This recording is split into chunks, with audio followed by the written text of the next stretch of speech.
សួស្តីបងប្អូនទាំងអស់គ្នាថ្ងៃនេះបើជួបគ្នាទៀតហើយនៅក្នុងនេះយើងមើលពេញមួយខែនៃខែ7ថាតើនៅក្នុងខែ7មានអ្វីសម្រាប់បងប្អូនទាំងអស់គ្នាដែលត្រូវដឹងត្រូវឮនៅក្នុងក្នុងពេលវេលាហ្នឹងថាតើនៅក្នុងខែ7មានអ្វីសម្រាប់បងប្អូនទាំងអស់គ្នាដែលចូលមក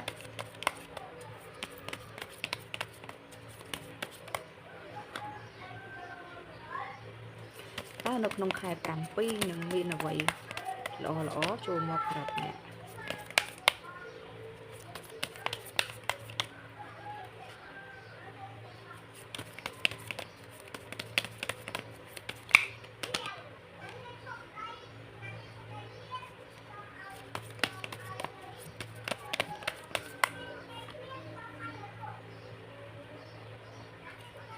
ថាតើនៅក្នុងខែ7ឬក៏ខែ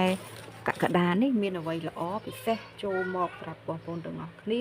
នៅក្នុងឡុងពេលវេលាហ្នឹងដូច្នេះហើយយើងមកមើលទាំងអស់គ្នាថាតើនៅក្នុងខែ7មានអ្វីស្រាប់អ្នកសម្រាប់នៅក្នុងខែ7គឺឃើញថាបងប្អូនទាំងអស់គ្នាមួយចំនួនអានថាត្រូវការពេលវេលាដើម្បីមើលថែខ្លួនឯងច្រើនដោយសារតែនៅក្នុងពេលវេលាហ្នឹងអ្នកទាំងអស់គ្នាទើបតែឆ្លងកាត់ជាមួយនឹងបញ្ហាច្រើនដូច្នេះហើយធ្វើឲ្យអារម្មណ៍ឬក៏រាងកាយបងប្អូនទាំងអស់គ្នាហ្នឹងរៀងមានការចុះខ្សោយ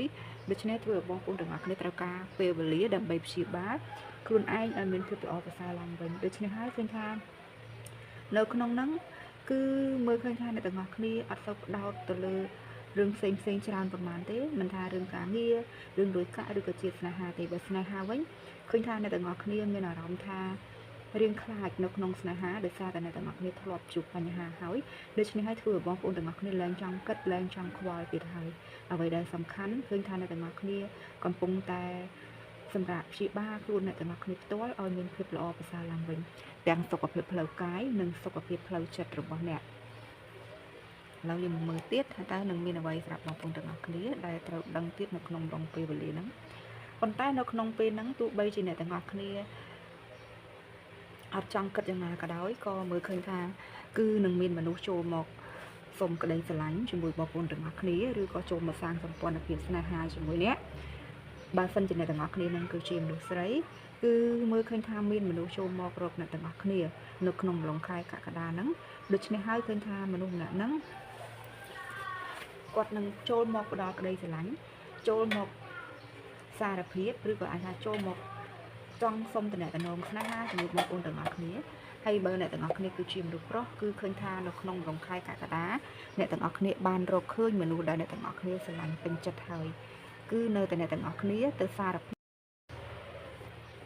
ដូច្នេះហើយគឺមើលឃើញថានៅក្នុង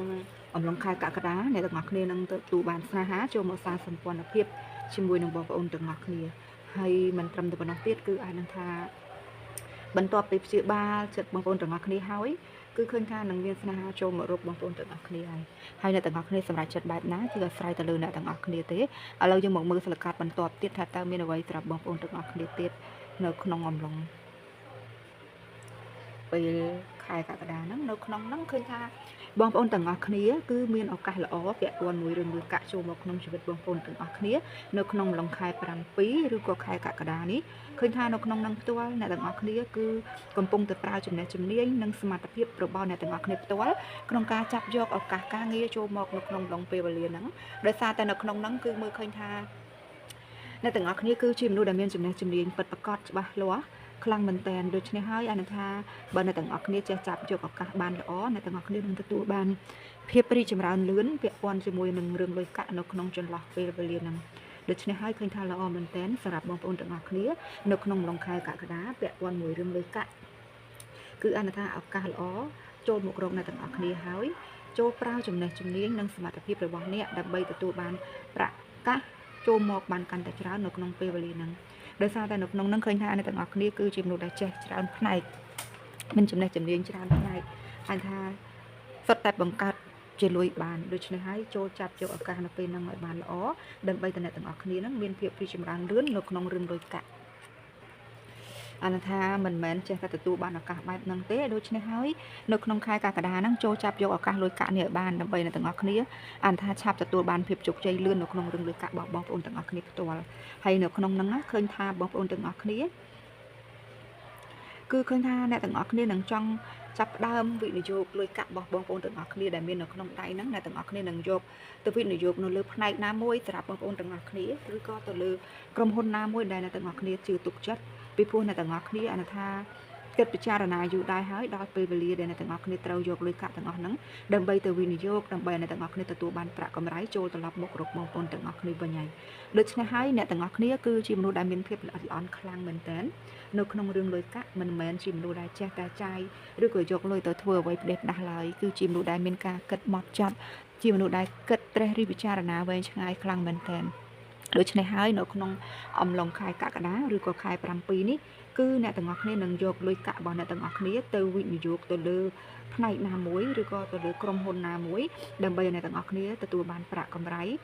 ឬក៏អានថាឲ្យលុយកាក់របស់អ្នកមានភាពរីកចម្រើនទៅថ្ងៃមុខដូច្នេះហើយឃើញថាល្អមែនទែនសម្រាប់បងប្អូនទាំងអស់គ្នានៅក្នុងអំឡុងខែកក្កដាឬក៏ខែ7នេះពាក់ព័ន្ធមួយរឿងលុយកាក់ដូច្នេះហើយសរុបទៅក្តីមកថាតើនៅក្នុងខែកក្កដាឬក៏ខែ7នេះមានអ្វីដែលចូលមកសម្រាប់បងប្អូនទាំងអស់គ្នាត្រូវដឹងនៅក្នុងអំឡុងពេញមួយខែហ្នឹងឃើញថានៅក្នុងពេលវេលាហ្នឹងអ្នកទាំងអស់គ្នាអានថាសុខភាពបងប្អូនទាំងអស់គ្នាមួយចំនួនក៏អានថាត្រូវការព្យាបាលដែរដូច្នេះហើយឃើញថាអ្នកទាំងអស់គ្នាក៏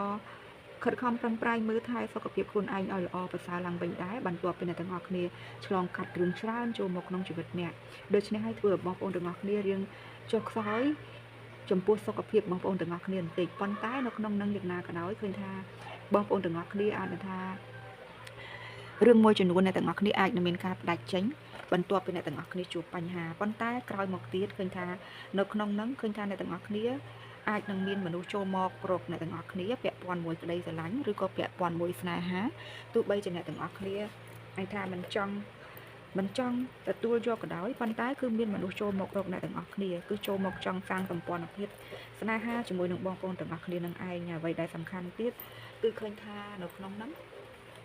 មិនថាអ្នកទាំងអស់គ្នាសម្រាប់ចិត្តបែបណាក៏ដោយគឺដឹងត្រឹមថាគឺនឹងមានមនុស្សចូលមករកអ្នកទាំងអស់គ្នាពាក់ព័ន្ធមួយស្នេហាហើយមិនត្រឹមតែប៉ុណ្ណោះទៀតគឺឃើញថាឱកាសល្អក្នុងរឿងលុយកាក់ក៏ចូលមករកអ្នកទាំងអស់គ្នាដូចគ្នាដែរដូច្នេះហើយចូលប្រើចំណេះជំនាញរបស់បងប្អូនទាំងអស់គ្នាដែលមានបញ្ចេញឲ្យអស់ដើម្បីអ្នកទាំងអស់គ្នាទទួលបានឱកាសលុយកាក់ចូលមកច្រើននៅក្នុងពេលវេលាហ្នឹងនៅក្នុងហ្នឹងឃើញថាអ្នកទាំងអស់គ្នាអាចថានៅពេលដែលចាប់ឱកាសបានអ្នកទាំងអស់គ្នានឹងមានភាពរីកចម្រើនលឿនខ្លាំងមែនទែនវាជាឱកាសដែលអ្នកទាំងអស់គ្នាត្រូវប្រមូលផលអាចថាជាឱកាសដែលល្អមែនទែនសម្រាប់អ្នកទាំងអស់គ្នាក្នុងការរកលុយកាក់ហើយអ្វីដែលសំខាន់នៅពេលដែលទទួលបានលុយកាក់ទាំងអស់នេះឃើញថាអ្នកទាំងអស់គ្នាក៏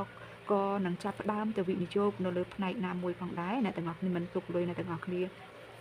ឲ្យនៅទំនេរចោលទេគឺអ្នកទាំងអស់គ្នានឹងចាប់ផ្ដើមយកលុយកាក់ដែលមាននៅក្នុងដៃទៅវិនិយោគទៅលើក្រុមហ៊ុនឬក៏ផ្នែកណាមួយដើម្បីឲ្យអ្នកទាំងអស់គ្នាទទួលបានភាពរីកចម្រើននិងគង់វង្សទៅថ្ងៃអនាគតដូច្នេះហើយឃើញថាល្អដែរសម្រាប់បងប្អូនទាំងអស់គ្នាទាំងការគិតទាំងការគ្រប់គ្រងនៅក្នុងជីវិតបងប្អូនទាំងអស់គ្នាពាក់ព័ន្ធមួយរឿងលុយកាក់គឺល្អខ្លាំងមែនទែននៅក្នុងខែកក្កដានេះដូច្នេះហើយសង្ឃឹមថាអ្នកទាំងអស់គ្នានឹងយល់ពីអត្ថន័យនៃវីដេអូមួយនេះអរគុណច្រើនដល់បងប្អូនទាំងអស់គ្នាដែលចូលតាមដានទស្សនាវីដេអូនេះជូនពរបងប្អូនទាំងអស់គ្នាជោគជ័យក្នុងរឿងការងាររឿងលុយកាក់និងរឿងស្នេហាផងដែរអរគុណច្រើនជួបគ្នានៅវីដេអូក្រោយទៀតចា៎អរគុណ